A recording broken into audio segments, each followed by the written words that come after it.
اعوذ باللہ من الشیطان الرجیم بسم اللہ الرحمن الرحیم صلو علی الحبیب اللہم صلی علی سیدنا و مولانا محمد وبارک وسلم وصلی علیہ۔ صدقہ جاریہ کے حوالے سے گفتگو کا عنوان ہے، کوئی آدمی جب فوت ہو جاتا ہے لیکن وہ اپنی زندگی میں کوئی ایسا کام کرتا ہے جس سے مخلوق خدا کو فائدہ حاصل ہوتا ہے تو یہ صدقہ جاریہ کہلاتا ہے، اور اس صدقہ جاریہ کا ثواب انسان کو مرنے کے بعد بھی ملتا رہتا ہے۔ مثال کے طور پہ کوئی فلاحی کام کر دیا، کسی جگہ پر پانی کی زیادہ ضرورت تھی، وہاں پر پانی کا نلکا لگوا دیا یا ٹیوب ویل بنا دیا۔ اسی طرح کوئی ادارہ بنا دیا جہاں پر یتیم بچے تعلیم حاصل کریں، مدرسہ بنا دیا جہاں پر حافظ قرآن یا عالم دین بچے بنائے جائیں، پھر اس کے بعد کوئی اپنی زمینوں پر مسجد کے لیے جگہ کو وقف کر دیا۔ یہ ساری چیزیں صدقہ جاریہ میں آتی ہیں۔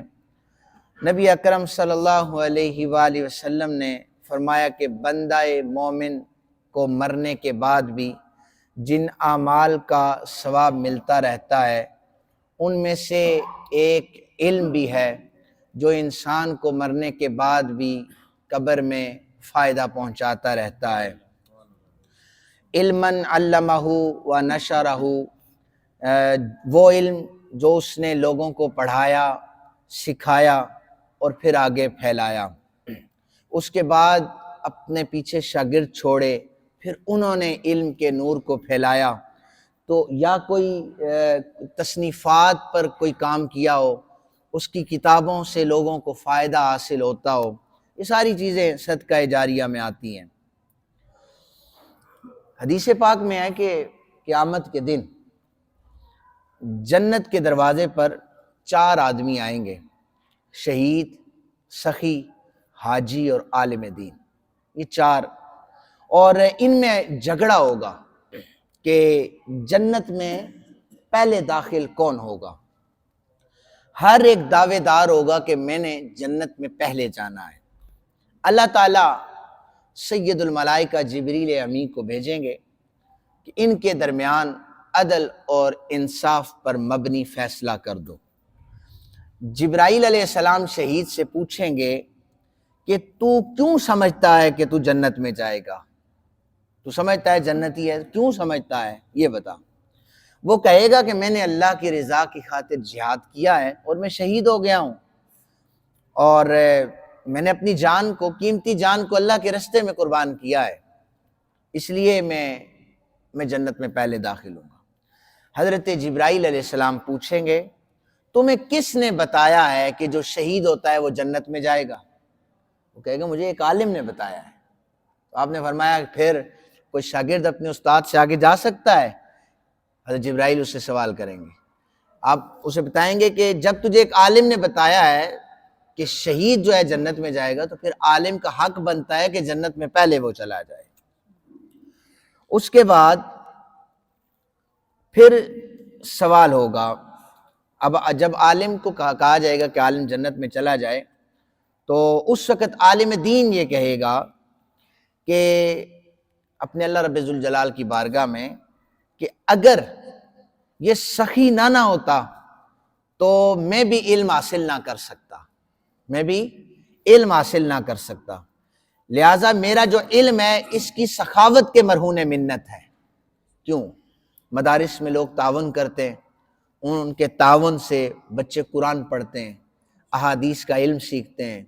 دیکھیں نا، ہمارے جتنے بھی مدارس ہیں، مسلکی تعصب سے بالا تر جتنے بھی مدارس ہیں دین کا کام کر رہے ہیں، تو ان میں لوگ تعاون کرتے ہیں، تب جا کر ان کے کھانے پینے کا بندوبست ہوتا ہے، رہائش کا بندوبست ہوتا ہے۔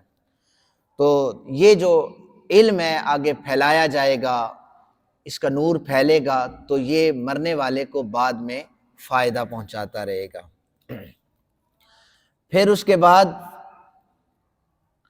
فرمایا کہ ولدن صالحن ترکہ، نیک اولاد جو اس نے پیچھے چھوڑی ہے، اس کی اچھی تربیت کی اور اس نے دین پڑھا، اور جب وہ اپنے والد کے لیے دعا کریں گے تو اللہ تعالیٰ اس کے نامہ اعمال میں ثواب میں زیادتی فرمائے گا۔ اس کی دعا سے، بچوں کی دعا سے والدین کے قبر میں درجات کو بھی اللہ تعالیٰ بلند فرما دے گا، کیونکہ حدیث مبارکہ ہے کہ بے شک اللہ تعالیٰ جنت میں نیک بندوں کے درجات کو بلند فرماتا ہے۔ تو بندہ عرض کرتا ہے اے میرے رب، میرا یہ درجہ کیوں بلند فرمایا گیا؟ تو اللہ تعالیٰ ارشاد فرماتے ہیں باستغفاری والدک لک، کہ یہ درجہ تجھے تیرے بیٹے کے استغفار کے ذریعے سے حاصل ہوا ہے۔ پھر فرمایا مصحفاً ورثہ، کہ قرآن پاک کا وہ نسخہ جو اس نے وراثت میں چھوڑا، وقف کیا۔ قرآن پاک خرید کر اکثر لوگ چھوڑتے ہیں، مسجد میں رکھ دیتے ہیں کہ اسے پڑھا جائے، لیکن صرف خرید کر رکھ دینا اور پھر الماریوں میں اسے کئی عرصے تک نہ نکالنا، یہ بھی درست نہیں ہے کہ ان پر دھول جمی ہو۔ ہم نے قرآن پاک کو شادی بیاہ میں استعمال کرنا شروع کر دیا ہے کہ دلہن کو گھر میں جب داخل کیا جائے تو سر پہ رکھا جائے، برکت ہوگی۔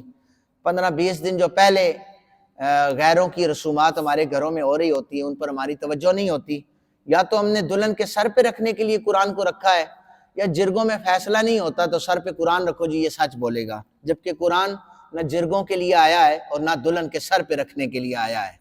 قرآن اس لیے آیا ہے جو ہمیں سیدھا رستہ دکھائے، جو ہمیں انسان بنائے۔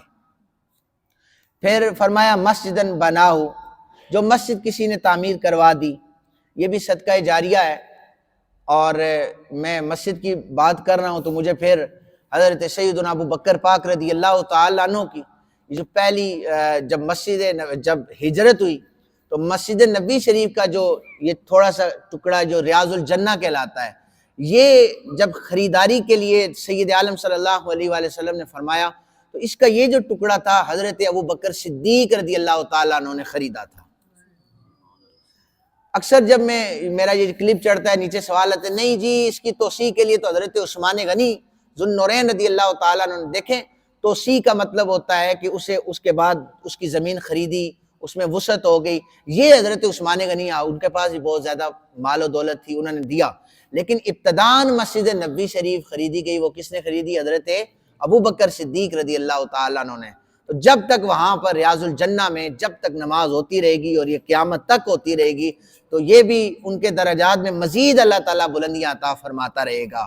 تو اگر کوئی مسجد کے لیے تعاون کرتا ہے، کوئی مسجد کی صفوں کے ساتھ تعاون کرتا ہے، مسجد کے پنکھوں میں اکثر لوگوں نے حصہ ڈالا ہے، سپیکر میں حصہ ہے، لائٹوں میں حصہ ہے، اور بھی اچھے اچھے کام جو مسجد کے حوالے سے جو نمازیوں کو فائدہ دیتے ہیں، جیسے 2 دن قبل مسجد میں ایک کولر لگوایا گیا، ہمارے پڑوس میں سے انہوں نے یہ مسجد کو دیا ہے۔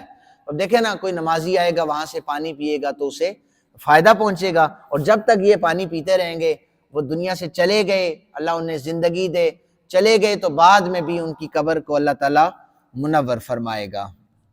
بیتن لابن السبیل بناؤ، پھر مسافر خانہ اگر کسی نے بنا دیا تو مسافروں کے آرام و سکون کے لیے یہ بھی صدقہ جاریہ ہے۔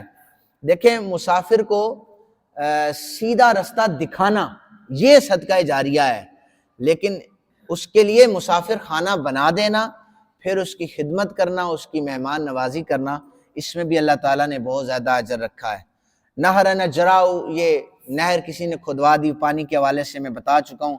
تو یہ ساری چیزیں صدقہ جاریہ میں آتی ہیں، تو اللہ تعالیٰ سے دعا کیا کریں کہ اللہ تعالیٰ ہمیں ریاکاری سے پاک یہ کام کرنے کی توفیق عطا فرمائے۔ فلاحی کام کوئی بھی کرواتا ہے نا، اس کا ایک شوق ہوتا ہے کہ میری نام کی تختی لگے، تو پھر لوگ بتائیں کہ یہ حضرت صاحب نے فلٹریشن پلانٹ لگایا تھا تو لہٰذا بس آپ لگا دیں، کریڈٹ اگر بندوں سے لیں گے تو کبھی بھی آپ کامیاب نہیں ہوں گے۔